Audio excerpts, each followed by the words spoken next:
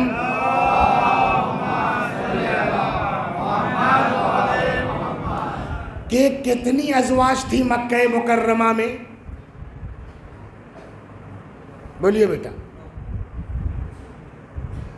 9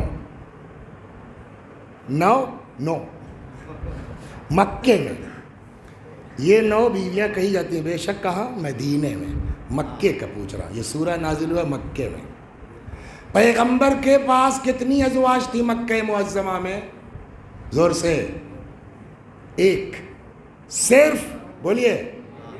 یہ بات ہمارے موضوع میں نہیں ہے، بٹ اس کو نقل کر دوں تاکہ بچوں کے دماغ میں یہ بات آ جائے. کوئی بتا سکتا ہے کہ رسول اللہ صلی اللہ علیہ وآلہ وسلم کی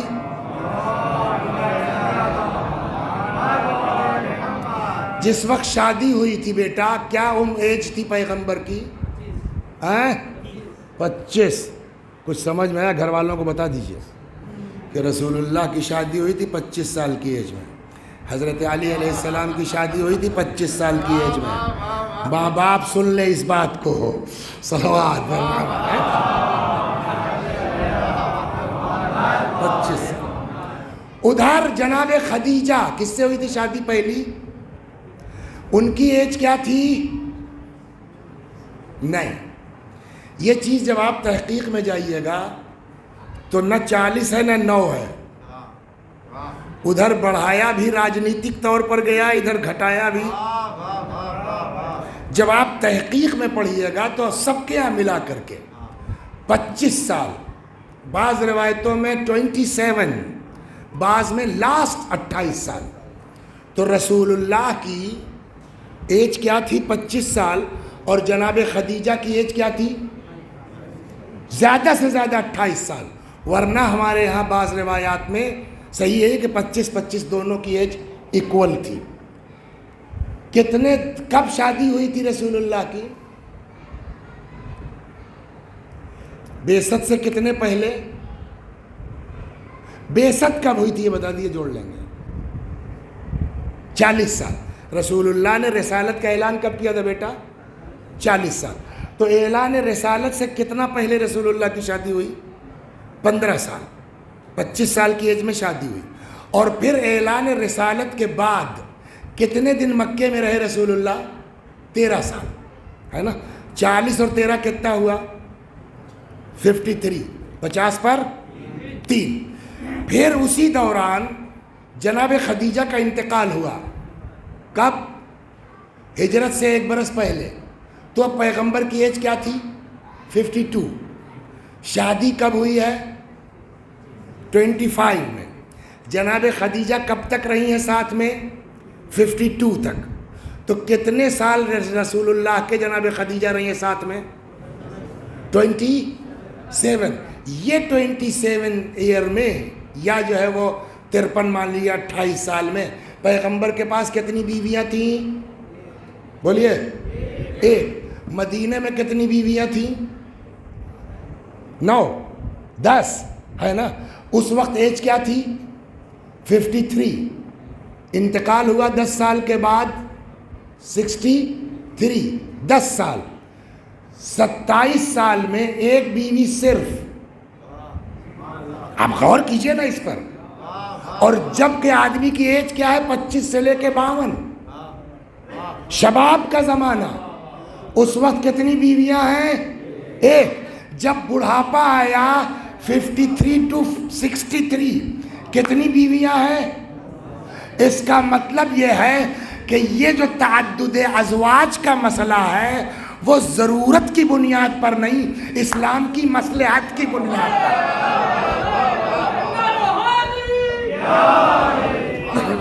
صلوات بر محمد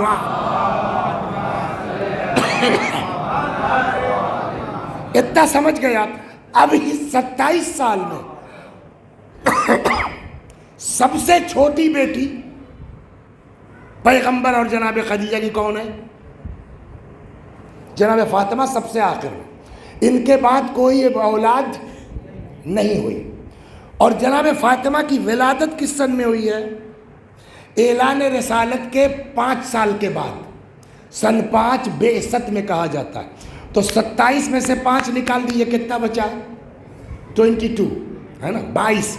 اس 22 سال, اس لیے کہ 22ویں میں تو جناب فاطمہ کی ولادت ہوئی. اس کے پہلے کتنے بچے تھے؟ صلوات, یہ سوال ہے. اس 22 ایئر میں کتنے بچے تھے رسول اللہ کے پاس؟ جواب, سب سے بڑے بیٹے جناب قاسم, اسی لیے رسول اللہ کی کنیت کیا ہے؟ ابو القاسم. اس کے بعد طاہر, اس کے بعد طیب, اس کے بعد عبداللہ. تو کتنے بیٹے ہو گئے؟ 4. بعض علماء کہتے ہیں کہ طیب اور عبداللہ ایک ہیں. تو اگر طیب اور عبداللہ ایک ہیں تو کتنے بیٹے ہوئے؟ 3. اور اگر طیب الگ ہیں اور عبداللہ الگ ہے تو 4 بیٹے ہوئے. ان 4 بیٹوں میں سنی شیعہ میں کوئی اختلاف نہیں ہے کہ سارے کے سارے بیٹے رسول اللہ کے بچپنے میں مر گئے. کوئی جو ہے وہ زندہ نہیں رہا, کسی کی شادی نہیں ہوئی. سب سے پہلے قاسم تھے, ان کا انتقال ہو گیا, طاہر کا انتقال ہو گیا, طیب کا انتقال ہو گیا. لاسٹ میں سب سے آخری بیٹے کون ہیں؟ عبداللہ. عبداللہ کا بھی انتقال ہو گیا. عبداللہ کے انتقال کے بعد پیغمبر دفن کر کے پلٹ کے آ رہے ہیں, تو اب رسول اللہ کے کوئی اولاد نہیں ہے نا. تو آپ بتائیے انصاف سے کہ جس کے 4 بیٹے مر چکے ہوں اور آگے کوئی اولاد نہیں ہے, اس کو کتنا دکھ ہوگا؟ یہ عقلی بات ہے کہ نہیں ہے؟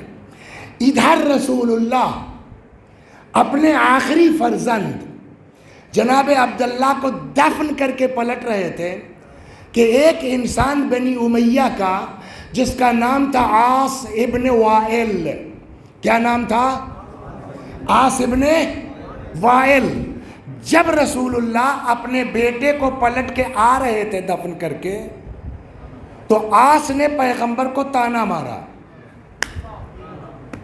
تمام ختم, اب ان کے کوئی آل اولاد تو ہے نہیں, یہ تو ابتر ہو گئے.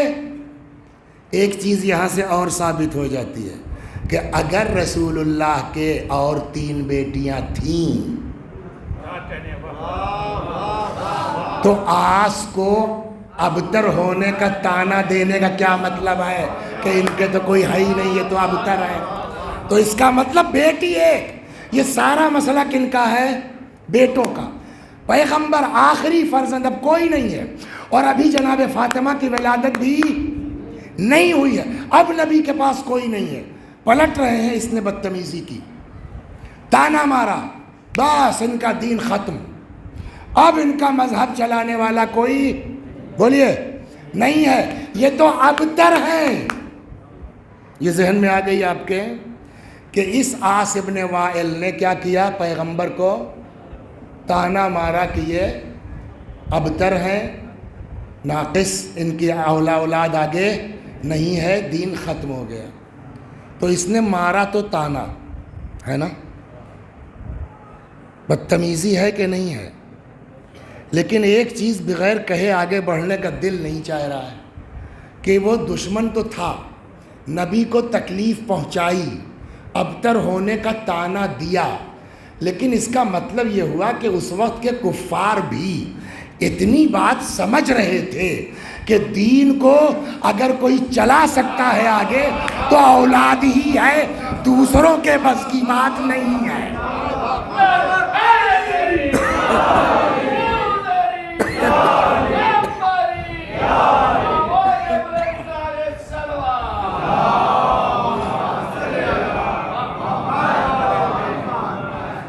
میں اس کی بات کو نہیں مانتا, اس نے بدتمیزی کی, لیکن اتنی بات ان کی بھی عقل میں آ رہی تھی کہ اگر کوئی اس دین کو سینچ سکتا ہے اپنے خون سے تو وہ اولاد ہے.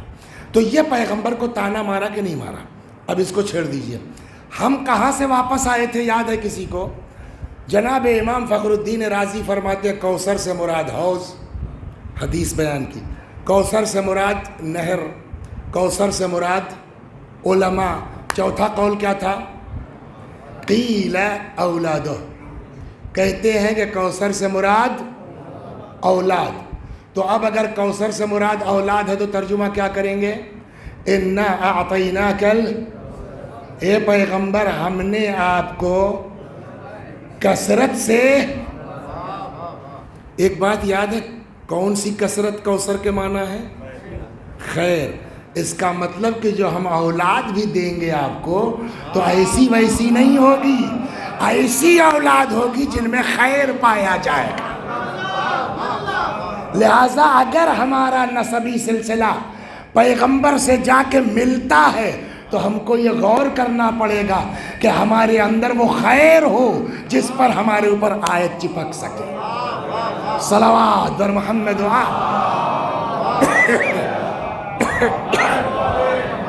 خب اب سوال یہی ہوگا کہ کوثر حوض دلیل، علماء دلیل، نہر دلیل. کہاں سے کہہ دیا آپ نے کہ کوثر سے مراد اولاد ہے؟ آپ کے پاس کیا دلیل ہے؟ وہ اس کا جواب وہ ذہن میں ہے نا پیغمبر کے ساتھ کیا ہوا.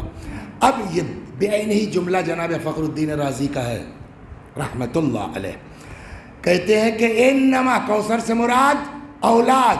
دلیل کا دلیل یہ ہے کہ انما نزلت هذه السورة ردا على من عابه علیہ السلام بعدم الاولاد.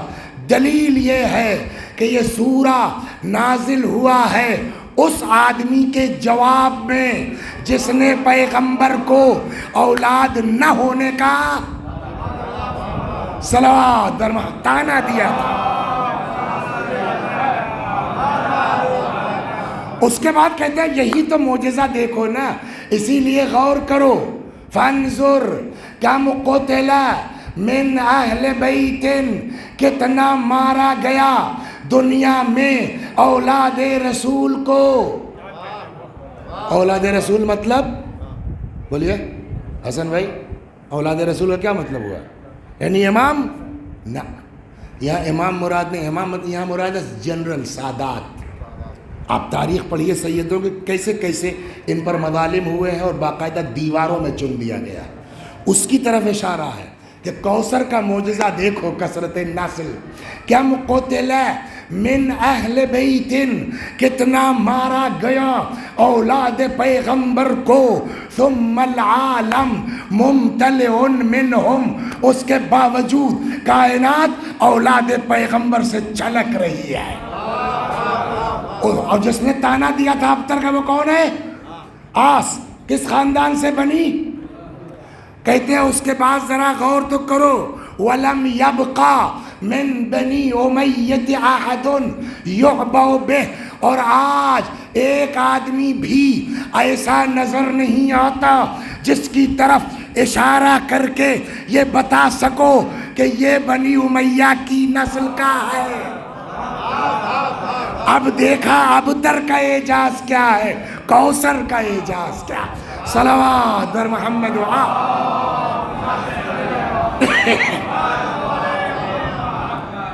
ایک اور صلوات.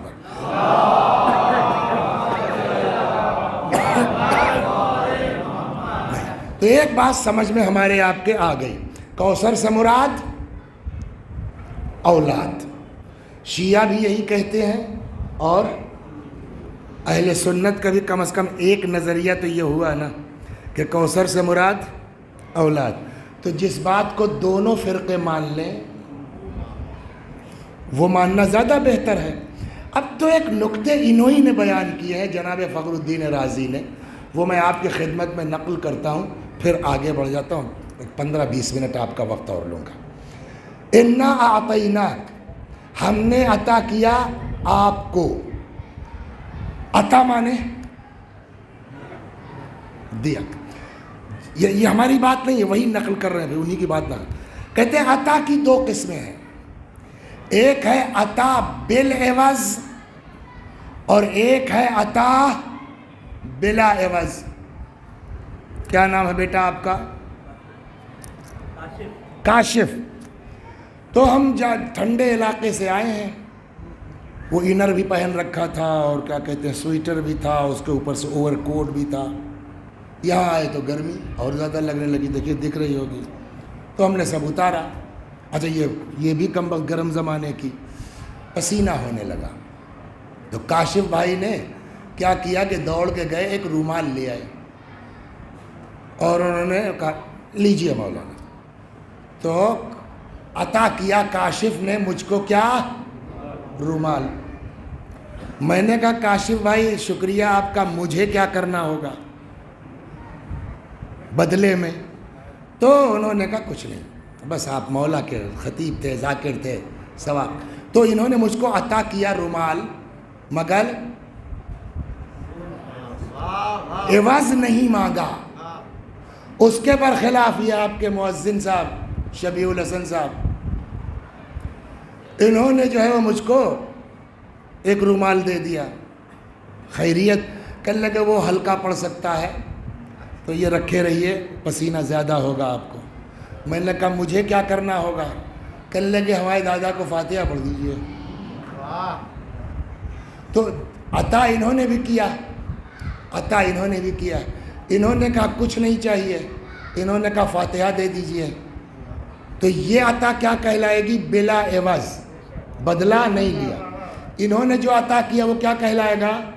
بل عوض، عوض لیا. اب صاحب جو ہے وہ کوئی مجلس تھی تو کسی کو پتہ چلا کہ یار جو ہے وہ کاشف سے بڑی دوستی ہو گئی مولانا کی، تو ذرا کاشف سے بات کی جائے. کاشف ذرا مولانا سے بات کرو یار 7 جنوری کے لیے. ہلو میں کاشف بول رہا ہوں. کون بیٹا کاشف کون؟ ارے وہ رومال والے. اچھا 8 آنا کا رومال دیں گے، آپ 50 سال یاد دلائیں گے. یہ مزاج ہوتا ہے نہیں ہوتا؟ وہ کاشف رومال والے. میں نے کہا جی فرمائیے. کہنے لگے 7 جنوری کو خالی ہے مولوی صاحب؟ میں نے نہیں بیٹا سنڈے ہے، ایک مجلس تھی، وہ مجبوری ہے بیٹا. اچھا ٹھیک ہے کوئی بات نہیں ہے. بات ختم ہو گئی. اتفاقاً 1-2 مہینے کے بعد میں آ گیا. ان کو ناراضگی بہت تھی. 130 روپے کا رومال لایا تھا میں، اور میری بات نہیں سنی انہوں نے. اب ان کو غصہ آیا. آپ کو مثال میں نہیں دے رہے کہ آپ بزرگ ہیں، بچے کو غصہ آ سکتا ہے، برا تو نہیں مانو گے بیٹا. اچھا دوسرے کہ کاشف اس لیے بھی میں نے ان کو استعمال کر لیا کہ میرے گھر میں بھی کاشف ہے، میرے بڑے بھائی کا بیٹا، تو یہ میرے بیٹے کے مانند ہے. تب یہ غصے میں آ گئے. آئے کہنے لگے مولانا پہچانا؟ میں نے کہا کہ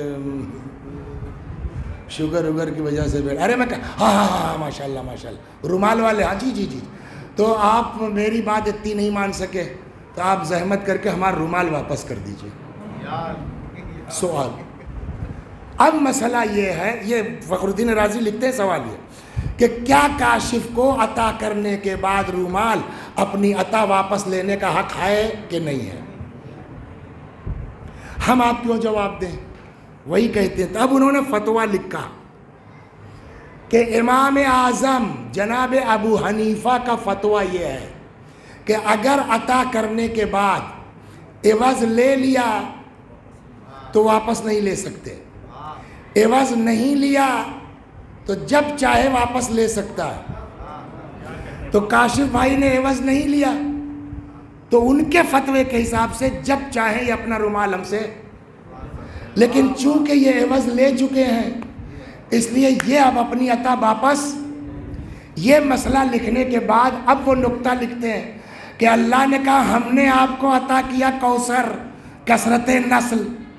اب خدا اپنی عطا کو واپس لے سکتا ہے کہ نہیں؟